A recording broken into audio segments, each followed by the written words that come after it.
Guys, इस video में हम बात करेंगे कंक्रीटनेस के बारे में, जो कि 7 C's का एक प्रिंसिपल है, जिसके थ्रू हम अपनी जो कम्युनिकेशन है उसको अफेक्टिव बना सकते हैं, उसको इम्प्रेसिव बना सकते हैं और बहुत अच्छी किस्म की हम कम्युनिकेशन कर सकते हैं।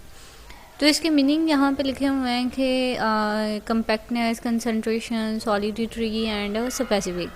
अब इसका मतलब ये होता है कि हमने जो भी इंफॉर्मेशन देनी है, हमने जो भी बात करनी है कंक्रीटनेस में, वो बिल्कुल डेफिनेट हो, विविड हो, इसमें वेज किस्म की बात ना की गई हो, बिल्कुल करेक्ट बात की गई हो। और इस तरह हम अपने मैसेज को बहुत ज़्यादा ट्रुथ वर्दी बना सकते हैं, बहुत ज़्यादा वैल्यूएबल बना सकते हैं जो हमने बात की है अपनी कम्युनिकेशन को। अब देखते हैं कि हम कंक्रीटनेस गेन कैसे कर सकते हैं अपनी कम्युनिकेशन में।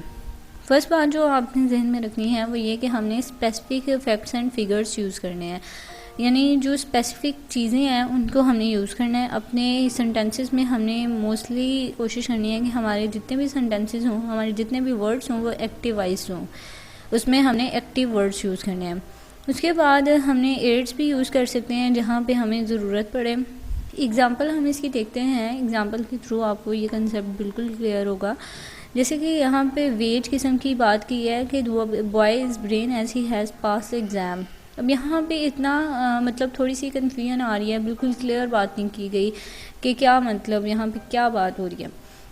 लेकिन अगर हम कंक्रीट वे में से देखें तो यहाँ पे लिखा हुआ है Salim has pass his matriculation securing इतने 1060 आउट ऑफ 1100 मार्क्स। यानी यहाँ पे पता चल रहा है कि बॉय जो था वो सलीम था और उसने इतने ज़्यादा मार्क्स लिए थे क्योंकि उसका बहुत ज़्यादा इंटेलिजेंट था, बहुत ज़्यादा ब्रेन था उसमें, जिसकी वजह से उसने ये मार्क्स इतने ज़्यादा सिक्योर किए और उसने अपने एग्ज़ाम को बहुत अच्छे तरीके से पास किया।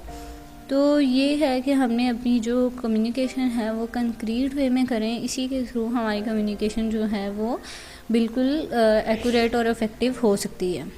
तो ये है कंक्रीटनेस का कंसेप्ट 7 C's के लास्ट प्रिंसिपल का। Thank you so much for watching.